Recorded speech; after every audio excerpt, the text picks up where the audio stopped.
Bismillahirrahmanirrahim. Alhamdulillah wassalatu wassalamu ala rasulillah Muhammad ibn Abdullah ma ba'd. எல்லா போலும் அல்லாஹ் ஒருவனுக்கு சாந்தியும் சமாதானமும் எங்கள் தூதர் ஸல்லல்லாஹு அலைஹி வஸல்லம் அவர்கள் மீதும் அன்னாரை பின்பற்றிய சஹாபாக்கள் தாபியீங்கள் நல்லடியார்கள் அனைவர் மீதும் உண்டாவதாக. நாம் செய்யக்கூடிய ஒவ்வொரு அமல்களையும் அல்லாஹு தாலா ஏற்றுக்கொள்ள வேண்டும். செய்கின்ற பொழுது இஹ்லாஸ் என்று சொல்லக்கூடிய அந்த மன தூய்மை எங்கள் ஒவ்வொருவருக்கும் அல்லாஹு தாலா தௌஃபீக் செய்ய வேண்டும் என்ற பிரார்த்தனையோடு இன்றைய நிகழ்ச்சியை நாங்கள் ஆரம்பிப்போம். சென்ற வாரம் நாங்கள் என்ன பார்த்தோம்? திடீர்னு தூக்கத்தில் நிலைமைனா என்ன செய்யணும்? பாடமாக்கிட்டீங்களா எல்லாரும்? இன்றைக்கு ஓதினா யாரும் என்ன கேட்டீங்க? திடீர்னு தூக்கத்தில் இருந்த எலும்பி அப்படியா இல்லையா? என்ன துவா கேட்டீங்க? இல்ல அதை ஓதிட்டதுக்கு பின்னாடி வேற அவங்களுக்கு தேவையான துவாக்களை ஓதிக்கொள்ள வேண்டியது. அப்படி யாருக்கும் எந்த தேவையும் இல்லாட்டி அந்த டைம்ல என்ன கேட்கறதுக்கு எதுவுமே இல்லாட்டி எங்களுக்காவது கேளுங்க, சரிதானே? உங்களுக்கு ஒரு தேவையும் இல்லாட்டா எங்களே கேளுங்க, சரிதானே? ரைட். இன்னைக்கு நாங்க பார்ப்போம் ஒரு ஹதீஸ் உண்டு, சரிதானே? இதோட சம்பந்தமா நாங்க 2-3 ஹதீஸ் நேரத்துல பார்த்திருக்கிறோம். இன்னைக்கு ஒரு ஹதீஸ் ஒன்று பார்ப்போம். ரைட். இந்த புள்ளை ஒன்றிக்கு தானே சின்ன புள்ளை. இந்த புள்ளை சின்ன காலத்துல இருக்கிற நேரம் அந்த புள்ளோட வாப்பா எப்படி பேசுவாங்க? புள்ளையோட நல்லா பேசுவாங்க, அப்படியே இல்லையா? அந்த புள்ளைக்கு இப்ப படிச்சு கொடுக்கணும், ஒவ்வொரு சொல்லா சொல்லி கொடுக்கணும். கண் எது, காது எது, அப்படியா இல்லையா? ரைட். எப்படி கேட்பாங்க? பாபா உங்களோட கண் எங்கன்னு கட்டச்சல அந்த பாபா என்ன செய்யும்? கண்ணை காட்டு. நம்மளுக்கு என்ன சந்தோஷமாயிக்கும், அப்படியா இல்லையா? நாக்கா காட்டுங்க காட்டும், அப்படியா இல்லையா? சொல்லுங்க. அப்படி ஒவ்வொரு உறுப்பையும் காட்ட சொல்லச்சல அந்த புள்ளை என்ன செய்யும்? எங்களுக்கு காட்டும். இப்ப இதால நாங்க என்ன சொல்றோம்? அந்த பிள்ளைக்கு படிச்சு கொடுக்கிறோம். அந்த புள்ளோட தலை இதுதான், கை இதுதான், நாக்கு இதுதான், கண் இதுதான், சரி. நம்ம ஒவ்வொரு உறுப்பும் அந்த பிள்ளைக்கு ஃபர்ஸ்ட்டுக்கு நம்ம என்ன செய்யறோம்? கற்றுக் கற்றுக் கொடுத்ததுக்கு பின்னாடி திருப்பி நம்ம கேட்கும் போது அந்த குழந்தை சரியா சொல்லிச்சுன்னு சொன்னா நம்மளுக்கு ஒரு சந்தோஷம். இப்ப நாங்க அந்த பிள்ளைக்கு உறுப்புகளை கற்றுக் கொடுக்கிறோம், அப்படியா இல்லையா? ரைட். அதே நேரத்துல அடுத்த ஸ்டெப் நம்ம சொல்லி கொடுக்கணும். என்ன? இது கண் காட்டிச்சா இல்லையா? அப்ப அடுத்தது அந்த புள்ள கொஞ்சம் வளர்ந்ததுக்கு பின்னாடி நம்ம சொல்லணும், எப்படி இந்த கண்ணை எப்படி பாவிக்கணும், யாரு தந்தது, அப்படியே இல்லையா? அதை எதுக்கு நாங்க பாவிக்கணும், நாக்கு எப்படி பாவிக்கணும், அடுத்த ஸ்டெப்பா நம்ம எப்படி சொல்லி கொடுத்து கொண்டே இருப்போம், அப்படியே இல்லையா? ரைட். இன்னைக்கு நாங்க ஒரு ஹதீஸ் ஒன்று பார்ப்போம். ரசூல்லா சொல்றாங்க இந்த உறுப்புகளோட சம்பந்தமான ஒரு விஷயம்.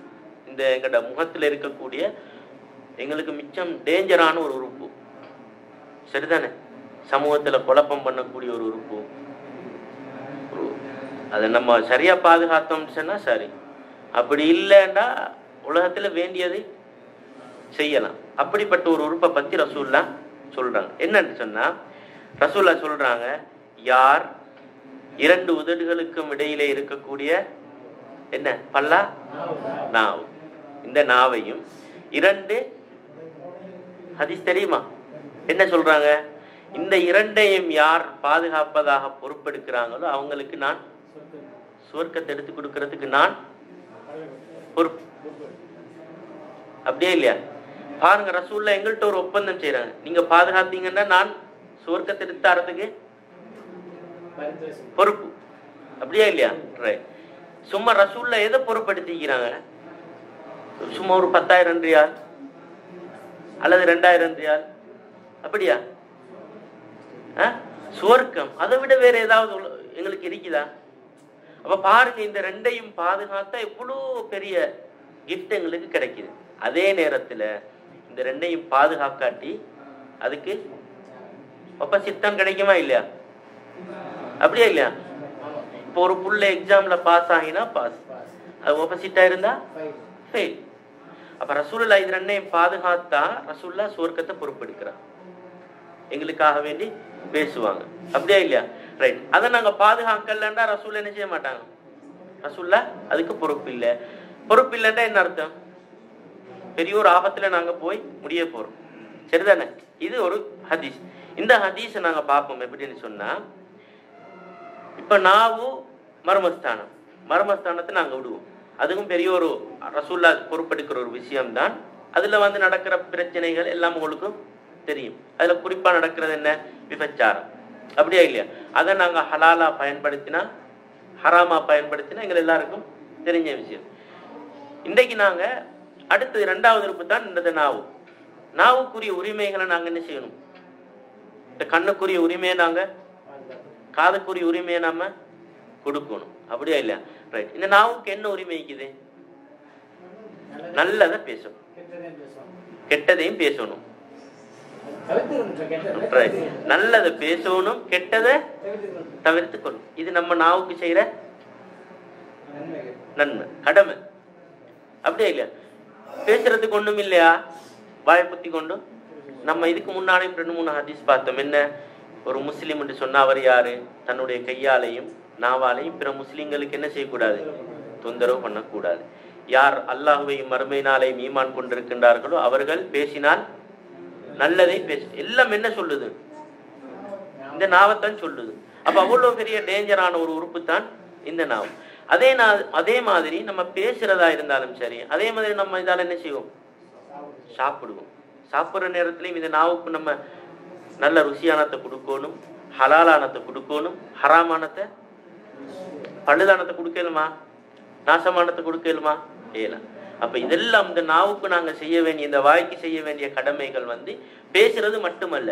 நம்ம சாப்பாடுறதாய்க்கலாம், அல்லது வேறு வேறு வாயோட எதெல்லாம் தொடர்பாய்க்குதோ அதே மாதிரி வாயை நம்ம என்ன செய்யறது? சுத்தமாக்குறது. அப்படியே இல்லையா? இதெல்லாம் அதுக்குள்ள என்ன செய்யுது? அடங்கு. அந்த கடமைகளை நம்ம என்ன செய்யணும்? அப்படியே இல்லையா? அந்த நாவுக்கு நாங்க கொடுக்கணும். அடுத்தது 2வது விஷயம் என்னன்னு சொன்னா, சொல்லுவாங்க ஒரு பழமொழி என்ன சொல்லுவாங்க, வாய் இருந்தா எங்க போவாங்க? வங்காளம்டா. ரைட். அப்ப அந்த பழமொழி என்ன சொல்லுதோ, வாய் இருந்தா எதையும் சாதிச்சு கொள்ளலாம். ஒரு உதாரணத்தை நான் சொல்றேன், 2 உதாரணம் ஒன்றுக்கு. ரைட். இப்போ ஒருத்தர், உங்களுக்கு ஒரு மகள் ஒன்று இருக்குது, உங்களோட ஒரு நல்ல ஒரு போய் ஒன்று நல்ல வேலை செய்யறாரு, நல்ல அகலாக்கானவர், நல்ல குணமுள்ளவர், நல்ல. அப்ப உங்களோட மனசுல இருக்குது, இவரை என் மகளுக்கு பேசி முடிச்சு கொடுத்தா நல்லா இருக்குமே. உங்களோட மனசுல வச்சு கொண்டிருந்தா சரியா? என்ன செய்யணும்? பேசணும். சாதிக்கலாமா இல்லையா? அவரு வேணாம்ன்றது ஓம்ன்றது சில நேரம் ஒரு வார்த்தை தான் பேசிப்போம். அவரும் அதை எதிர்பார்த்து கொண்டிருப்பாரு, எப்படா கேட்பாருன்னு சொல்லி. அப்படியே இல்லையா? அப்ப நம்ம எங்கட உள்ளத்தில் உள்ளத்தை நம்ம நாவால வெளிப்படுத்தினா நம்ம சாதிக்கிறோமா இல்லையா? அப்படியா இல்லையா? இது அதே மாதிரி 2 பேர் நல்லா வாழ்ந்து கொண்டிருக்கிறான், சந்தோஷமா இருக்கிறான்.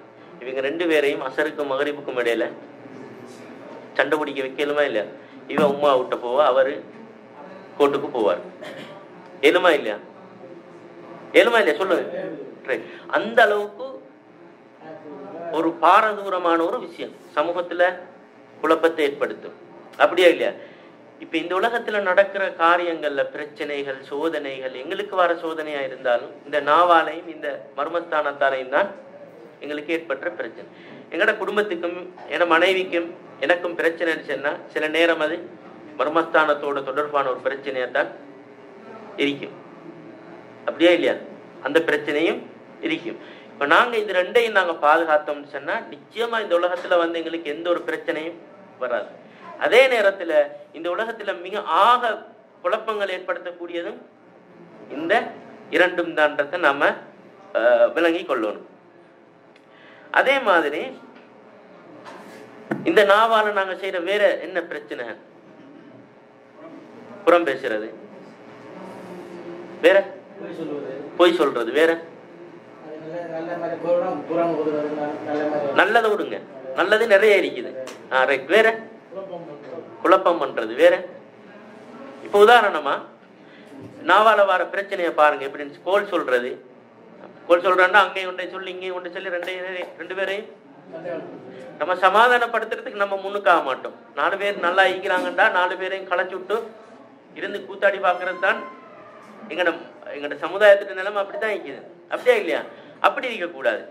4 பேர் சண்டை பிடிச்சி கொண்டிருக்கிறாங்களா, 4 பேரையும் நம்ம சமாதானப்படுத்துறதுக்கு தான் ஏதாவது நம்ம பேசணும்.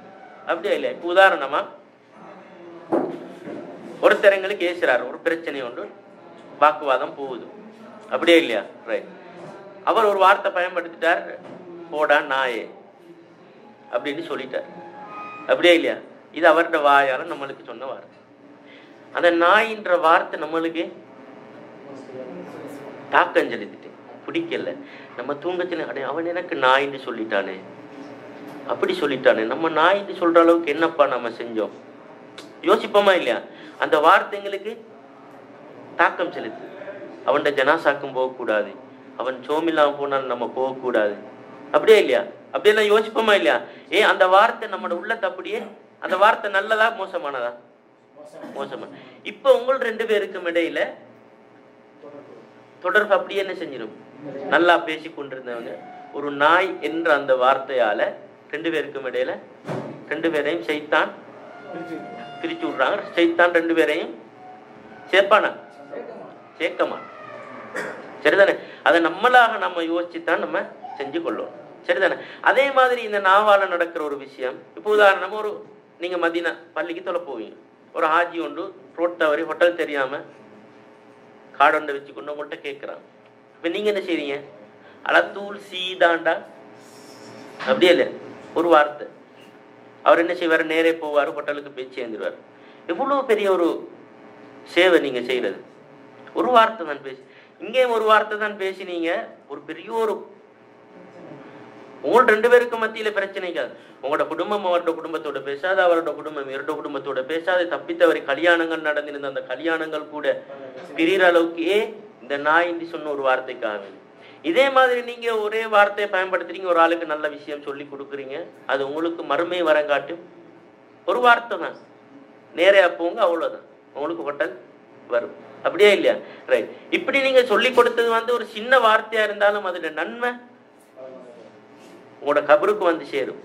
சில நேரம் அவர் உங்கள்கிட்ட ரோட் கேட்டவர், உங்கள்கிட்ட ஹோட்டல் கேட்டவர், அடுத்த மணித்தியாலம் தான் அவருக்கு ஃப்ளைட் போகுது, அவங்க ட்ராவல்ஸ் போறாங்க, சரிதானே? நீங்களும் அவசரப்பட்டு எனக்கு பிஸி, நான் தெரியாதுன்னு சொல்லி ஓடி வந்துட்டீங்கன்னு சொன்னா சில நேரம் அந்த மனுஷன் அப்படியே வைப்பாரு, ஃப்ளைட் மிஸ் ஆயிடும், அப்படியே இல்லையா?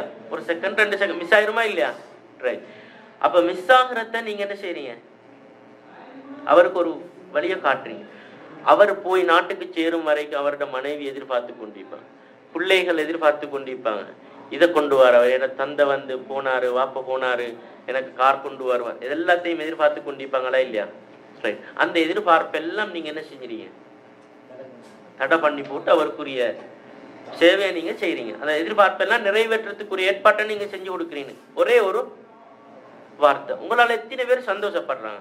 உங்களால எத்தனை பேர் சந்தோஷப்படுறாங்க? இதைத்தான் நம்ம யோசிக்கணும். அந்த அடிப்படையில இந்த நாவை நம்ம என்ன செய்வோம்? பிரயோசனமானதுக்கு மட்டும் பயன்படுத்துவோம். பேச வேண்டிய இடத்துல பேசுவோம். எதை பேசணும், எந்த வார்த்தையை பேசணும், அதுகளை நம்ம பேசுவோம். தேவையில்லாட்டி மௌனமாக இருப்போம். அல்லாஹ் தஆலா எங்கள் ஒவ்வொருவருக்கும் அருள் பாலிப்பானாக. வ ஆகிரு தஅவானா அல்ஹம்துலில்லாஹ்.